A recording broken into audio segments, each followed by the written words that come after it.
Welcome to Impact Farming, where we introduce you to the people and ideas that will have a massive impact on your farming operation. Brought to you by Farm Marketer. Sit down, start the engine, and let's roll with today's show.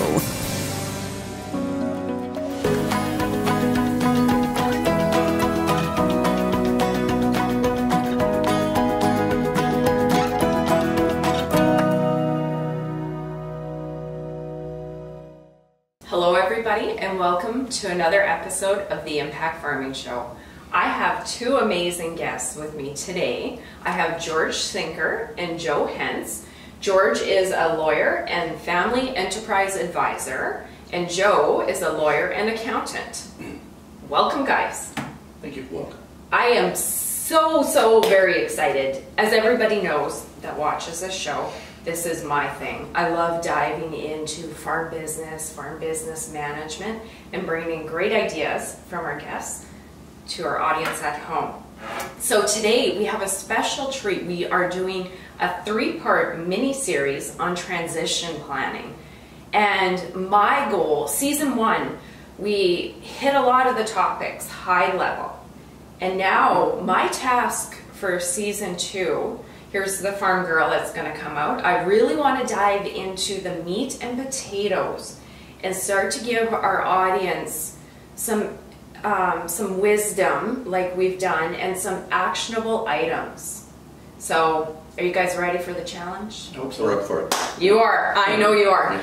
So George, I want to start with you really quick. In the industry, and I'm sure you've seen it over the years and probably a few other names, we've gone from the wording of succession planning, and now I'm hearing transition planning. Can you address that? I will try, and I'm actually going to throw in a third word, continuity planning. Oh. So we'll call it transition/continuity planning. Okay. So for many years, just as you've heard, I would hear succession planning. And when I would think about succession planning, I would think about an expert, usually a chartered accountant, who would lead and would meet with the family and would prepare, essentially, in many cases, a tax-driven plan. Okay. For the family. Okay. Not to slight my friend, the chartered accountant here, but these tax-driven plans, what I've found is that they approached everything from, if you will, a single lens. They didn't take a look at the whole system. And so what transition and continuity planning is, it's a dynamic process. It's got a multi-generational lens because it looks at the founders, it looks at the successors. It needs an environment of open and complete communication. It incorporates all the areas of the family enterprise system, so the business family, the family enterprise, the financial assets, the real estate assets, the heirloom assets, legacy assets. It looks at all of it. And the big difference is that in succession planning, when the individual would come in, it would be the expert who led the process. Okay. This process is led by the family for the family. Oh. And it deals with governance, structural solutions, transactional activities, so the implementation side of things, and most importantly, I think, relational work with the people. Yes. And the difference between the succession plan is almost turned into an event rather than just a process. This continuity plan accommodates continuous change and growth and development of what I call the fish files. And the fish files are financial capital, so you need to have the money. But the financial capital allows you to explore the intellectual capital in the family, all the knowledge of the family, all the stories of the family, the social capital, the family and how they fit into the community. and the human capital. So when we go in to do a transition plan, it's really multi-stage. It's reflection on all the information that's been gathered and thinking about that information. It's planning, it's execution, the implementation, and then it doesn't ever stop, it's adjustment. And what I see is that it creates value over time. Yeah. And it has an interdisciplinary approach, which typically the succession plans I was not seeing. I was still seeing people in silos. I was seeing it being, not that they weren't great tax plans, but they were being led by accountants, and the other professionals may not have had any involvement. So that's a bit more holistic, right? And so my job as an advisor in that kind of a continuity plan is really to help people manage themselves differently to create change. Love it. Long answer, but no, that's how great. I see the difference. Okay, so then that's the difference between transition and succession. And then you touched on FEA, the Family Enterprise Advisor, and the 3 bubbles, which is important. And I think that's a great point for you to, do you mind reviewing those 3 bubbles again, naming them, Sure. and then we can dive into some of the problems and challenges we see in each of those bubbles once we understand that. So really, the 3-circle model was developed, I don't know, back in the 1960s by a fellow John Ward in the United States. It's been widely used up here. Lately, in the last 20 years perhaps, family circle, business circle, and ownership circle. Okay. And you might be a member of all 3 circles. So if you're in the family, and if you run your business, and if you own your business, you're in all 3 circles.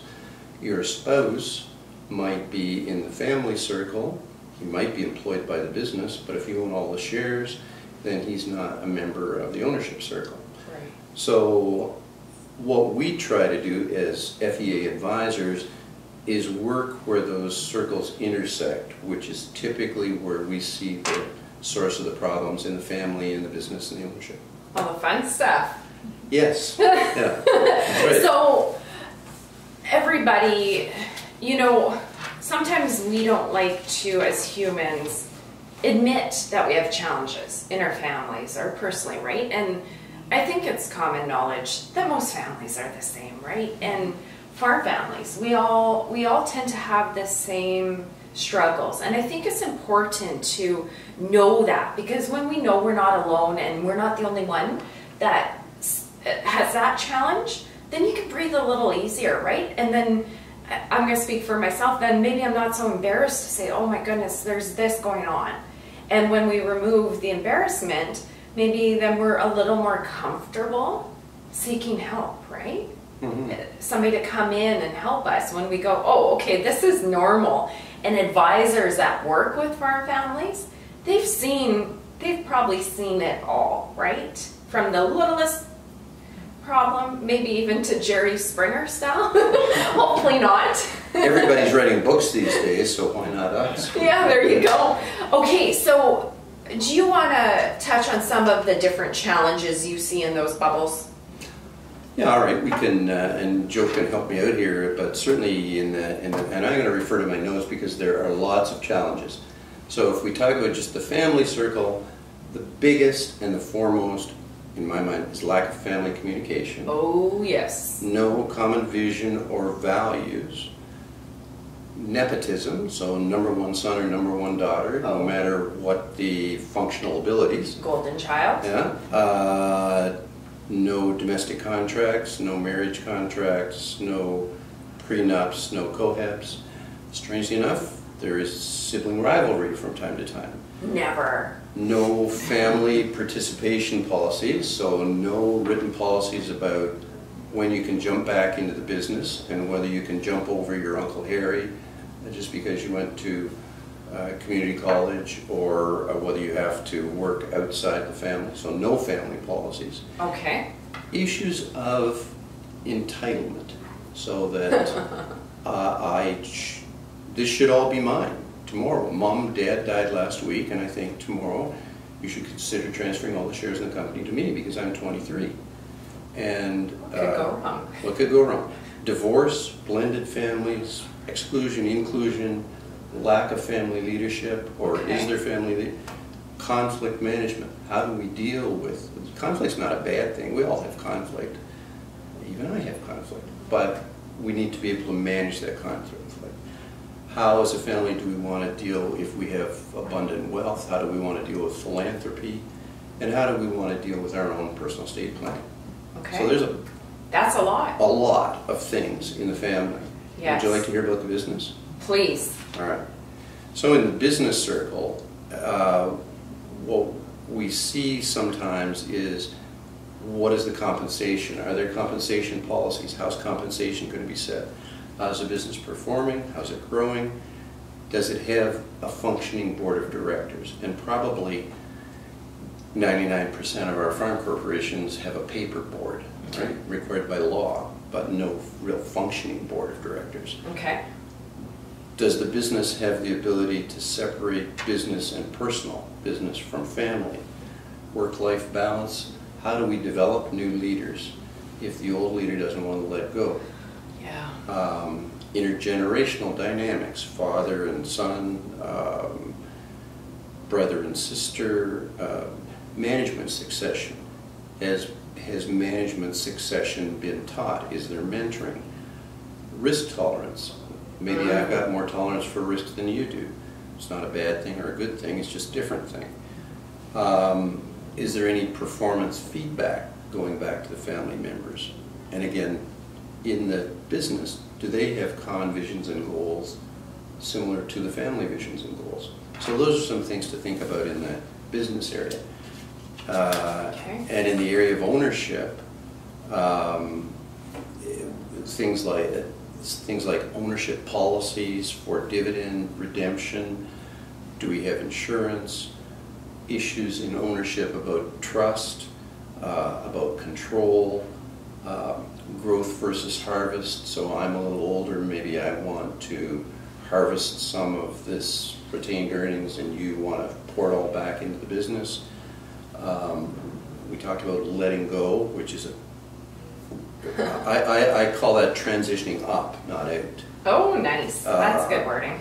And Joe will be talking to you about shareholders agreements, no education of owners. And Joe and I saw this on a file a little while ago where the owners felt that because they were owners, they could take whatever holidays they wanted and they could have whatever perks they wanted, and there was no proper operating system for the business. When do we transfer shares? When do we transfer the growth? When do we transfer the preferred shares? Is there any estate planning that's been done with respect to the ownership? So those are some of the things in the ownership circle. So if you look at all of those different situations, one would think that most farm families out there are experiencing one or more of those from time to time. Absolutely. I would just add to that as well, even amongst those issues, the different generations would view each one as a different priority. Yeah. So you'd have conflict amongst what you think is the most important issue. Even if you both agree it's an issue, someone might think, for instance, the succeeding generation would be worried about potential divorce ruining the business down the road. So the succeeding generation might put that as a #1 priority. Whereas the generation that's taking over might see ownership as more of the #1 priority. You're so right. There's competing issues that occur between generations even. And it's different perspectives. And there's even a book that I'm going to give you to read called Generations. And it talks about interfacing lifestyles. And we use more and more as tools these little diagrams, and they'll show you that, where are you as an individual? Are you just coming into the family? Are you out of university? Are you about to retire? So as Joe says, we all have different perspectives depending on where we sit in the generations. And probably more often than not, competing. Because the one that you said a really good one there too, and you as well, Joe, where if the first generation is transitioning out, well, maybe they want to reap the rewards, but the younger generation is coming in with big plans, and that requires capital. I heard somebody say that as we get older, we get a little more risk adverse, right? Maybe we have more to lose, more wisdom, whatever the case is. So the different generations are just naturally set up different, and those could be going head to head, right? And that's not because there's really any conflict. It's not conflict. It's perspective. Yeah, just different Age stages. and stage. Yeah. Wow, that's good stuff. Okay, so I really want to take our audience through a step-by-step transition planning process. I think often there's, well, we know Google's out there. Google is so amazing. It has everything we ever need to want to know and more, right? But sometimes we have so much information, it's overwhelming, and probably one more reason to be paralyzed and not start, right? Because there's just so much. So I want you guys to walk Tracy, the farmer, and our audience through step by step. And I'm going to go 101, guys, so there's no silly questions. You can't laugh at me. Right. So I want to go as simple as I'm sitting at home. My husband is on board for transition planning. Let's say I'm a little bit older. I have a next generation coming in. I know we've accepted, we're good. We're frightened for various reasons, but I want to start. So, okay, who? How do I find my advisor? As simple as that. Let's start there. Well, I think that, and as I was going through this process, started as a lawyer, wasn't finding the solutions I wanted, went to CAFA, Canadian Association of Farm Advisors, which was to increase the education of farm advisors. Felt I needed another step, so I took my designation as a family enterprise advisor through the Sauder Business School. Okay. And the organization is called the Family Business Exchange, and it is a federal non-for-profit corporation. There are two components of the Family Business Exchange. One is for advisors, Okay. and the other is actually for families.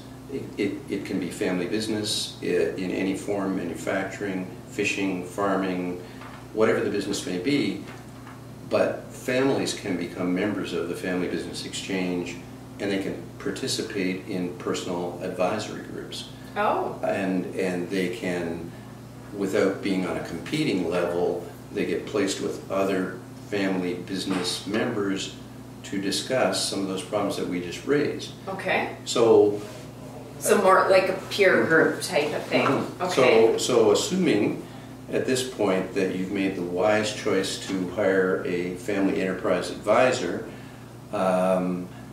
then what would happen is, and it happens in different ways. It can be advisor-led by the family enterprise advisor, or it might be led by an accountant who brings me in to do the advisory section. Okay.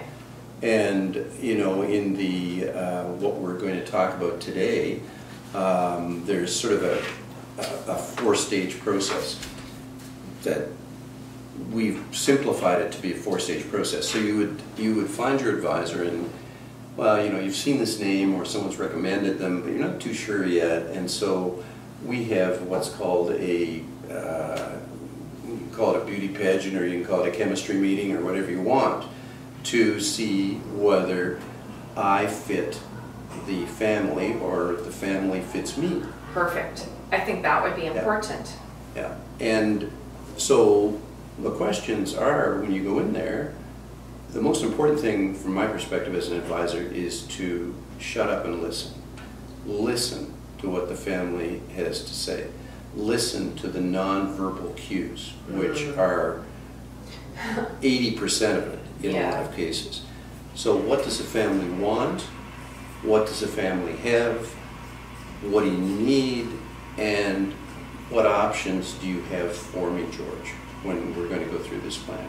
Okay. So that's what we would call contracting phase. Okay. So you scope the contract with the family, because not all families want to do the full Monty, if you will, at once. They may want to just start out by doing what I call the discovery interviews. Okay.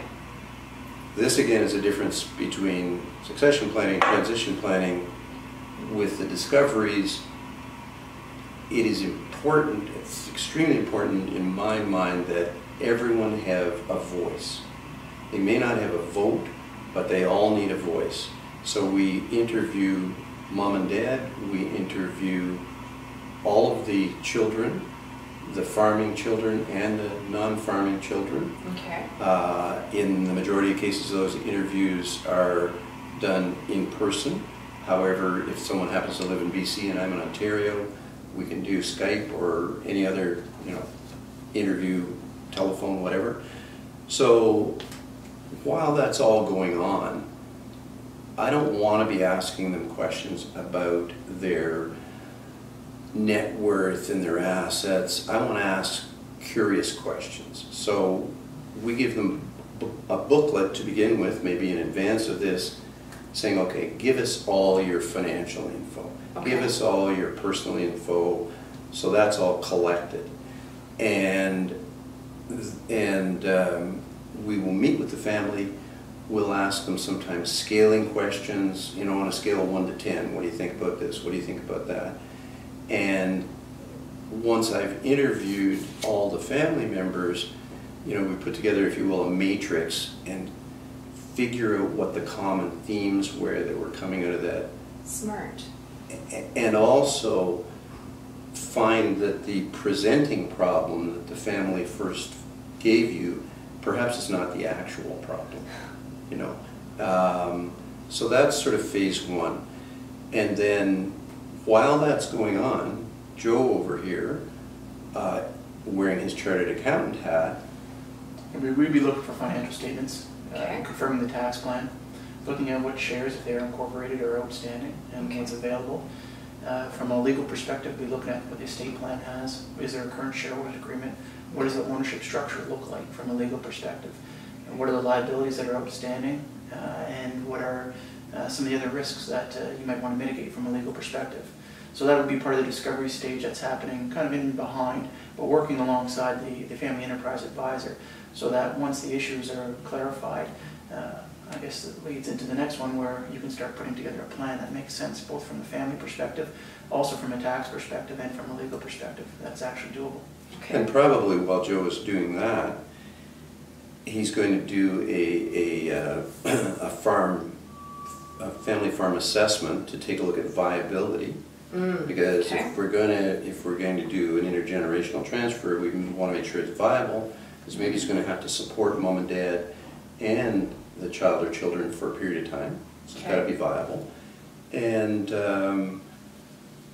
Joe's also going to be putting together, with his chartered accounting hat on, probably a retirement plan for mom and dad, so that we can see where's the money coming from and how much is required. And Smart. all of this is happening behind the scenes. Okay, can I ask a quick question? Certainly.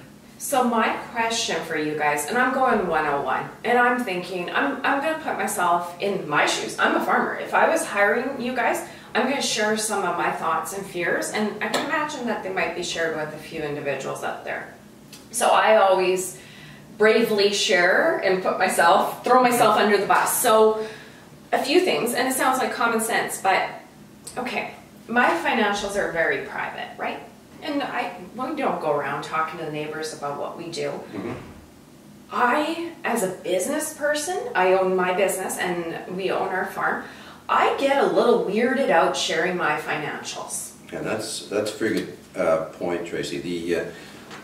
Sometimes what we will do is, if we are dealing with an interdisciplinary team, we may have our own agreement, and that agreement will say that any financials, and it can be an agreement with you as well and the advisors, that any financials that come into our possession will be returned to you once the assignment's been completed, and any copies that we've got will be shredded. Okay. And also in that agreement, we will say that the information which you have provided to us is confidential.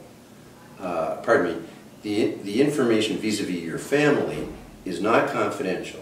All that information gets shared, but it's anonymous. So the source of the answer to the questions isn't known. Okay. But as far as third parties are concerned, we would even have an indemnity agreement that would say that we would indemnify you for any loss that were suffered if those financials were released.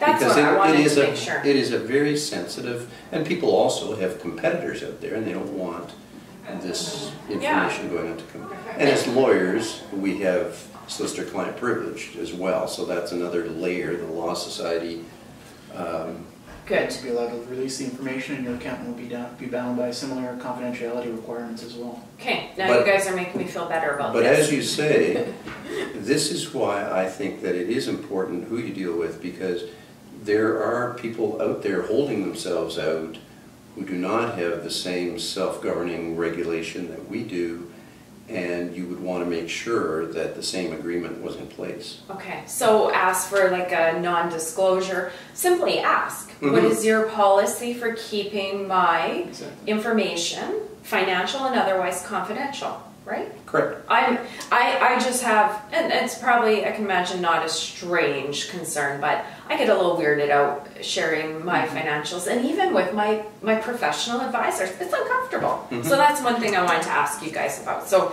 thank you for answering that. Now I'm feeling a little good, a little better about this. I've shared my financials, you've done an assessment, and the one thing I really, I loved about that, how you said that you were putting a retirement plan together for that generation, because I think, correct me if I'm wrong, I think that is probably a big fear and concern and reason that stops people from financial planning, because they go, oh my goodness, if I sell the farm, give the farm, whatever the case is, the farm supports me, so if it's gone, how do I pay? And you don't know the answer, and you freeze up, and you don't do anything. I think farming's like any other business, and cash is king. So can it cash flow the plans that you have available or that you want to implement? Retirement plan being one of them. You know, the next business plan, the growth plan being the second. And I think having that information up front to confirm whether the plans you've developed are viable helps guide the rest of the discussion. Okay. You take options off the table that the financial situation just will not permit to occur. So I don't have to show up, because sometimes, you know what, we farm, we're busy, our operation's good, it supports, but maybe we don't have the best financials. Do I need to show up and feel like I need to be the expert with the plan? Or do you guys kind of go, hey, this is what we're here for? No, you supply the information, and it's our job to then analyze that information and come back to you with options and alternatives. And there could be a time, Tracy, when it's an exit plan. Okay. Right? It's not always a transfer to the next generation. There are times that not as much with farm families, because it seems to be more of a legacy issue, but there are times when mom and dad just can't afford to sell the farm at less than fair market value. And one of my friends out there who has written a couple of books, Dr. Tom Deans, if you talk to him about it, he would say all businesses should be sold at fair market value, to children or otherwise, because it creates too much friction. Now, he and I have a difference of opinion on that due to the value of farms. I was going to these say the days. value of farmland, that's, Mhm. yeah, you guys know that challenge. Mhm. Okay. Okay, so thank you for letting me jump in there. So we've had our, and by the way, something that should be mentioned here is that part of that contracting, I have contracted as a family enterprise advisor to be retained by the family. I'm not Okay. retained by dad, I'm not retained by the child, I'm retained by the family. And if the family are not comfortable with doing it that way, typically I'm not comfortable proceeding Okay. because I like to have the family as my client. Oh, nice. Versus peace, right? I'm just right, working because for I'm not Dad. dad's boy or Right. son's That's a hired good gun. point. You're here to help everybody. Okay, so I found you, we've chatted, we've done discovery. I've gone back and funneled all that information with Joe and analyzed it, and we've put together I have put together at this point my feedback report, which is to be a mirror to you, hopefully, of what you're fussing about and the issues that you have. Okay. And then I'm going to come back to you and in another phase called feedback, where we have another family meeting. And we'll go into that in part 2. I want to get back again because I think so much of this is getting the people stuff out of the way. And we all have that stuff, right? And forgive me, guys, I'm going to go on the people stuff because we get that out of the way, we can carry on with the stuff you need to do. So we've hired you. You come out to the farm, or do we come in to the city? It depends. I like to actually go out to the farm so that I can see what's going on and get a picture of maybe a little tour, a little information, so I feel more in my element. Okay. I've got a farm background, but things have changed and I've become older. So we come out to the farm, or if the clients prefer, they can come in and have the interviews in our office or an office. Sometimes I'll just go to the accountant's office, whatever works. Okay. And the big thing is developing a comfort zone with the person that you're interviewing. That's what I'm getting at. It's like hiring. I hire for my company, for a marketer, and really when you're hiring somebody in, and much like this is a very personal process. I need to be comfortable with you, George and Joe, right? I need to be comfortable with you guys. And it takes a while to establish trust. I mean, you're not going to trust me just because I say I'm a wonderful person. You want to understand how I think and whether my thinking fits your needs in this process. Yeah. So, sometimes different clients are suited to different advisors, which is not a bad thing. So this feedback is to develop these high-level themes. We don't want to get down into the bushes with this. We want to come back with very high-level themes for the clients. And we want to do it in a very respectful way and a neutral way so that we don't do any damage when we're providing this feedback. Excellent. I like that. That's what I wanted to get to, because if you're asking everybody in the family questions, that's getting very personal, right? And that would be a fear. Like, I don't want my children to now be upset at each other. We all like to avoid that conflict. So that's some of the people stuff that I wanted to get to, and the discovery and getting to know you and trusting you and all of that stuff. And it may take, we mentioned that we go out for a contracting meeting. Well, it may take with a client 2 or 3 meetings before they decide they're ready. The question is, what are they ready for? Okay. Everybody's ready for something, but what are they ready for? And don't try to push someone if they're not ready. Absolutely. Then that will just be uncomfortable, right? And just on your point on the conflict too, I think it's not necessarily whether there is conflict. The conflict is probably already there, just not on the table. Yeah. And so are you ready to bring that on the table and have a conversation about it or not? It's not going to cause a new conflict. You nailed it. Everybody's just ignoring it up until that point, right? And sometimes you have to go back out and recontract, because once you've done those discoveries, you may feel we're not ready for a plan. We need to increase the communication in this family. We need to go back and suggest that they start holding family meetings. Okay. And get the communication flowing before we're even ready to do a plan. Good. That's some of the stuff I wanted to know, because again, if we can give our audience the tools and those step-by-steps, and the fact that it might not happen quick, and it's okay to take time, right? It doesn't need It's their plan. Yeah, okay, good. So I think that got us through part 1, where to start. I've learned what I should be looking for, and we've learned some of the Farm Family Advisor bubbles, the process of hiring, you guys coming in. I think we're gonna leave our audience hanging for this segment, and we're gonna welcome you guys back to part 2 of this episode, where we pick up where we're leaving off right now. You guys have left, you're working on your plan back at the office, and when you guys come back to this table, we're going to talk about the feedback and the plans. Sound good? Great. Good. And I hope you guys join us for session 2 of this mini-series. See you soon. You've been listening to Impact Farming. For more great episodes and articles designed to help you manage and grow your farming operation, head on over to farmmarketer.com. Don't forget to sign up while you're there. We will see you on the next episode.